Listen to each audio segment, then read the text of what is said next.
In September of 1945, a 33-year-old man in a Soviet captain's uniform stepped off a boat in Korea. He had spent the previous 5 years living in Russia. He could barely speak Korean. He had no political experience, no army, no popular mandate, and no independent power base of any kind. Within 3 years, he was the head of state of a newly declared nation.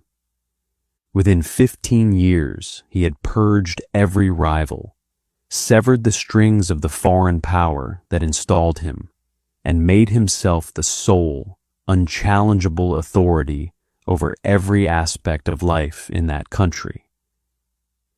His name was Kim Il-sung. This is the real story. Before Stalin found him, Kim Il-sung was not particularly remarkable. Born Kim Song-ju on April 15, 1912, near Pyongyang, at a time when Korea was already 3 years into Japanese occupation. His family fled to Manchuria when he was a child, escaping the colonial administration, along with thousands of other Korean families who wanted out. In the 1930s, he joined Chinese communist guerrilla units operating against Japanese forces in northeast China. He fought. He raided. In June of 1937, he led somewhere between 80 and 200 fighters. The Japanese said 80. The Koreans said closer to 200. Into the town of Pocheonbo, attacked a Japanese police post, burned some government buildings, and got out. Japanese newspapers covered it. His name went on a Japanese target list. That raid is, by the verified historical record, the peak of his military career.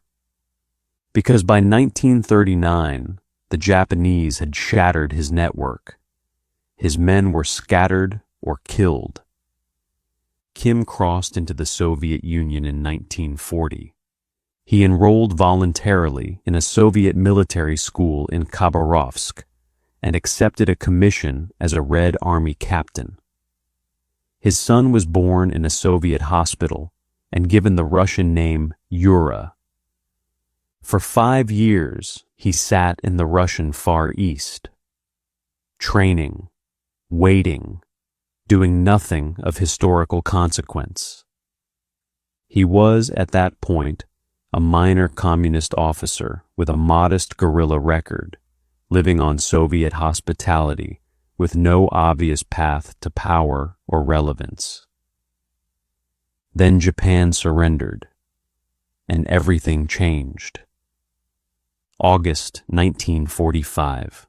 The Second World War ends. The Korean Peninsula is cut in half overnight.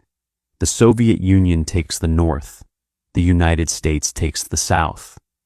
2 superpowers, 2 zones, and an urgent question on both sides. Who runs this place? For Stalin, the answer had to be someone loyal, someone who would govern the North as an extension of Soviet interests without causing complications. In April of 1945, before the war even officially ended, Soviet headquarters started quietly evaluating Korean candidates. A military officer named Grigory Mekler was assigned the job of interviewing them. He met several candidates. He met Kim Il-sung. His assessment? Kim was manageable, focused, ambitious, but controllably so. Mekler recommended him. He later said that recommendation proved decisive. The Soviets did not choose Kim because he was impressive. They chose him because he wasn't. No political standing inside Korea, no independent base of support, no existing power network, no one who owed him anything. A man like that, with no ground to stand on except what the Soviets gave him, would have no choice but to stay loyal. That was the logic. As one historical analysis put it bluntly, his lack of ability is what led to his installation as leader. Stalin was not looking for a strong Korean leader. He was engineering a dependency, and he almost picked someone else entirely. There was another candidate, Cho Man-sik, a Christian educator, a genuine Korean nationalist with real popular standing, real moral authority, the kind of figure people actually respected. If the Soviets had backed Cho Man-sik, the history of North Korea might have looked completely different. But Cho Man-sik had one fatal quality. He believed in free elections. Stalin had him arrested in January of 1946. Cho Man-sik was never seen in public again. With the only serious competition removed, the path was clear. Kim Il-sung arrived at the port of Wonsan on September 19, 1945, in his Soviet captain's uniform, with the crowd murmuring uncertainties about who he really was. The Soviets weren't worried about the crowd's questions. They were already building the answers. Here is what Soviet control of North Korea looked like in practice, and it was not subtle. Soviet officers ran the civil administration. Soviet advisors sat in on every major government meeting. Thousands of ethnic Koreans who had been living in Soviet Central Asia, Kazakhstan, Uzbekistan, were shipped into North Korea to fill government posts that locally trained personnel couldn't staff. The Soviet civil administration held actual executive authority. Kim held the title. In December of 1945, Kim was named chairman of the Workers' Party of Korea. In February of 1946, he led the Provisional People's Committee. In 1948, the Democratic People's Republic of Korea was formally declared, and Kim became premier. Every step of the way, Soviet machinery cleared his path, arresting rivals, neutralizing the democratic opposition, making sure no alternative power center could form around anyone but Kim. It was working exactly as designed. And then, 3 months after the Soviet occupation began, something happened that the official history of North Korea has spent decades pretending didn't occur. Thousands of students in the city of Sinuiju took to the streets. They attacked Communist Party offices. Estimates put the death toll at somewhere between 24 and 100. The exact figure was never officially recorded, for obvious reasons. It is the only popular uprising against communism ever recorded in North Korean history. And almost no one knows about it, because Kim's government erased it so completely that most North Koreans alive today have never heard a word of it. The uprising was crushed. Its leaders were executed or imprisoned. The state moved on. Soviet aid kept flowing. $2 billion between 1945 and 1970. Subsidized oil. Guaranteed export markets. Agriculture collectivized. Heavy industry nationalized. And the results, by the late 1950s, were real. North Korea's per capita income actually exceeded South Korea's. Kim's government made sure everyone knew it. On the surface, the puppet state was functioning. The Soviets had their man. Their money was working. Their system was producing outcomes. But underneath all of it, Kim was doing something the Soviets hadn't anticipated. He was watching. He was counting. He was mapping every man in the Workers' Party, every faction, every loyalty, every vulnerability. He was building a list. By 1949, Kim had a plan that had nothing to do with the Soviets' careful management of their satellite state. He wanted to invade South Korea, reunify the peninsula by force. He told Stalin he could do it in 3 weeks. Stalin was skeptical. Mao Zedong was more receptive.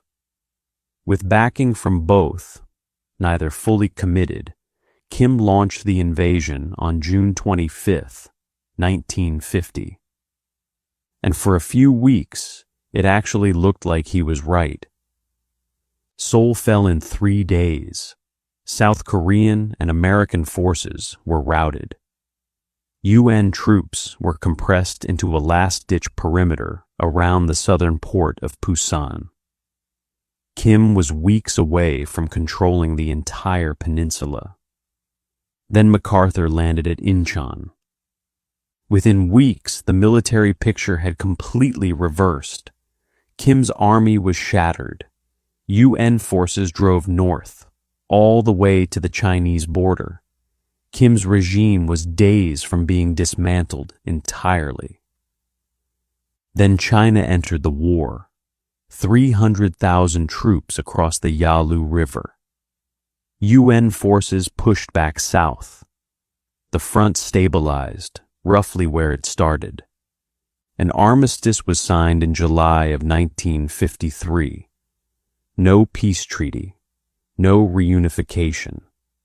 A war that by most estimates killed between 3 million and 4 million people, the majority of them Korean civilians, and ended with nothing gained. By any military measure, it was a catastrophe. But here's what changed. It was China that saved Kim's regime, not the Soviet Union. China. That one fact rewired the entire power structure Kim had been living inside. He no longer had one patron. He had 2, Moscow and Beijing, and they did not trust each other. Each wanted influence over Pyongyang. Each was watching the other. Each was competing. Kim looked at that competition and saw something neither of them intended to give him: room to move. He was about to use it in a way neither of them saw coming. The Workers' Party was not a unified bloc loyal to Kim. It was a collection of competing factions, each with its own foreign sponsor, each watching Kim, each with the ability to report back to Moscow or Beijing if he stepped out of line. The Soviet faction, Koreans trained in the USSR, loyal to Moscow, led by a man called Ho Ka-I. The Yan'an faction, Koreans who had fought alongside Mao in China, loyal to Beijing. At the start of the Korean War, the Yan'an faction counted 30 generals in the Korean People's Army, the most militarily powerful group in the party.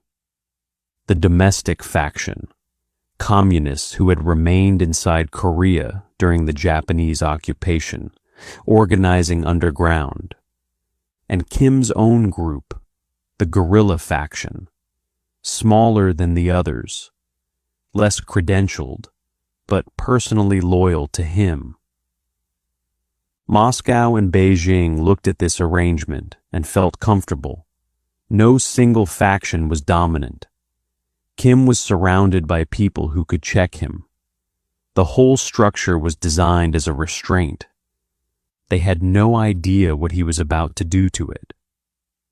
Kim's first move came during the Korean War itself, when Soviet attention was stretched, when the chaos of the conflict gave him cover.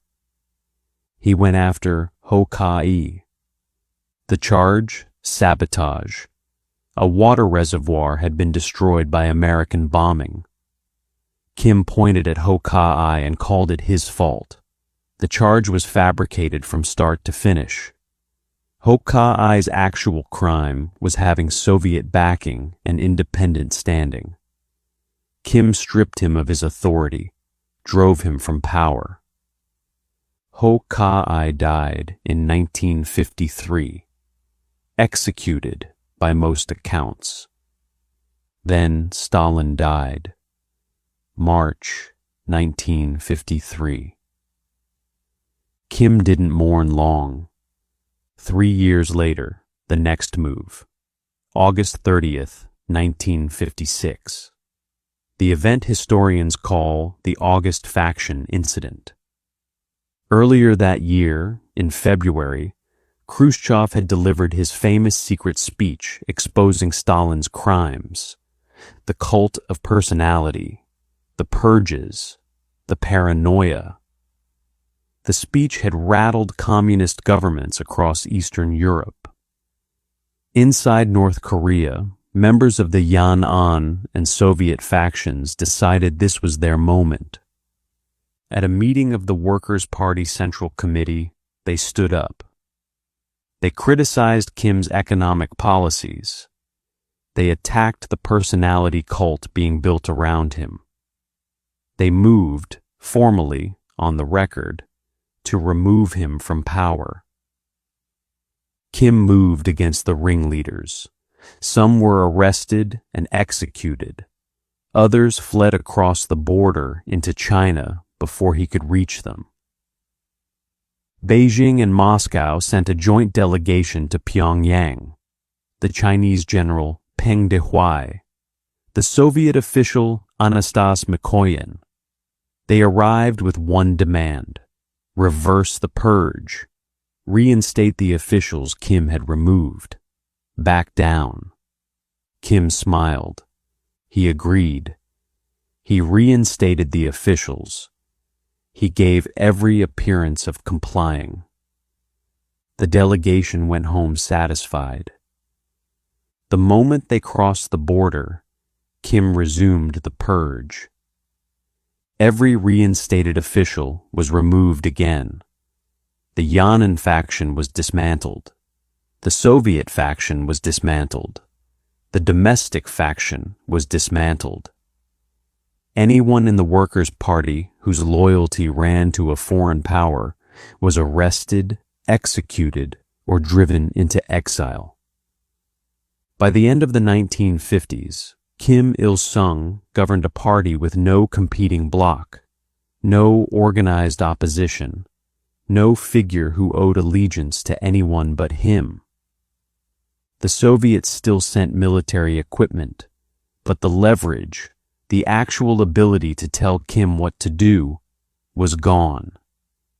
The puppet had removed every string, one by one, faction by faction. With patience, fabricated charges, and the audacity to smile at two of the world's most powerful governments and agree to their demands while planning to ignore them completely. Eliminating your rivals solves today's problem. Kim understood he needed something that would solve every future problem as well. He needed a system so deeply embedded in everyday life that the population itself would maintain the conditions of its own control, without soldiers at every door, without constant coercion, without the Soviets' help. He called it Yusha, officially translated as self-reliance, introduced as a political concept in 1955, enshrined in the Constitution by 1972. But before we go any further, there is something the North Korean government has spent decades hiding. Kim Il-sung did not write Juche. The intellectual framework was developed by a Korean scholar named Hwang Chang-yop. Kim took it, claimed it as his own creation, did so thoroughly for so long that North Korean defectors who encountered serious academic treatment of Juche outside the country were reportedly stunned to discover Kim hadn't authored a word of it. The man who built his entire legitimacy on a philosophy of self-reliance couldn't even rely on himself to write the philosophy. But what Jusha did, that was real, and it was brilliant in its way. It reframed every condition of the state's isolation as a national virtue. Foreign trade cut off, that's not deprivation, that's self-reliance. Citizens can't travel abroad, that's not imprisonment. That's the natural expression of a self-reliant people. No diplomatic relationships, that's independence, not isolation. You cannot give people a grievance about a condition their own ideology tells them to be proud of. The cult of personality drove the same logic into every corner of daily life. Hundreds of statues of Kim across the country, the largest 60 feet tall. Every village legally required to maintain an immortality tower, a stone column bearing the words, "Great leader, Comrade Kim Il-sung is with us for eternity." His portrait mandatory in every home, every school, every workplace. Citizens held personally responsible for the condition of those portraits. His birthday, April 15th, became the Day of the Sun. The calendar was rewritten. Year 1 was now 1912, the year Kim was born. The Gregorian calendar was gone. And when the Soviet Union collapsed in 1991, cutting off the subsidized energy and guaranteed markets that had kept North Korea's economy functional, the system Kim had built absorbed the blow. The economy contracted severely, people suffered, but the ideological infrastructure meant that suffering could not easily become opposition. Yucha had told them for 30 years that foreign dependency was weakness. Now that the foreign dependency was gone, the ideology was already there to explain why that was actually fine. The door Kim had spent 4 decades building had just been locked from the inside, and the population was holding the key without knowing it. Kim Il-sung died on July 8, 1994. Heart failure. He was 82 years old. He had held power for 46 years. More than 1 million people lined the streets of Pyongyang for the funeral procession. The footage broadcast by state media showed citizens collapsing in the streets, weeping openly, throwing themselves to the ground. And then North Korea did something no country had ever done before. They didn't replace him. In September of 1998, the Constitution was amended. Kim Il-sung was declared the eternal president of the Democratic People's Republic of Korea. His son, Kim Jong-il, took executive control, but not the presidential title.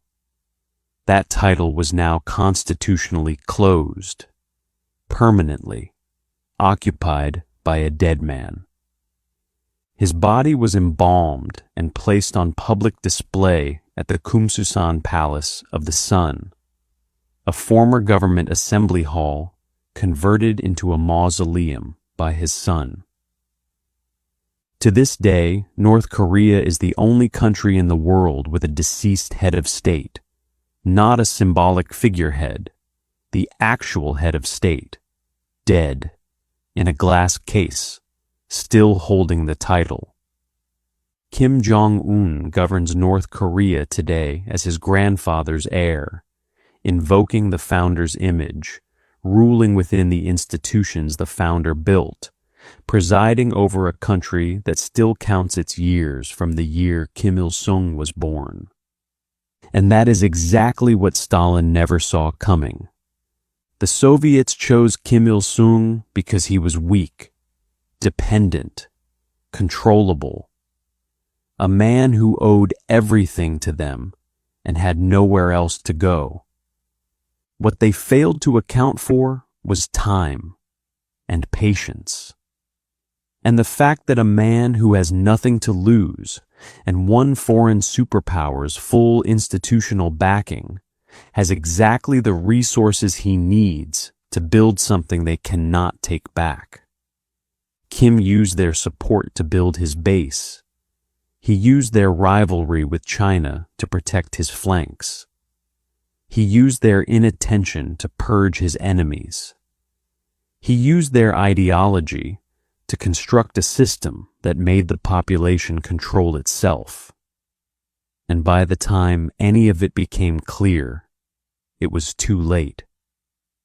The thing they built had already outgrown them. The Soviets installed a puppet. The puppet studied them, outmaneuvered them, outlasted them, and then built a country that is still standing 30 years after the Soviet Union itself ceased to exist. If you want to understand how power actually works, not how it's supposed to work, not the official version, this is the case study.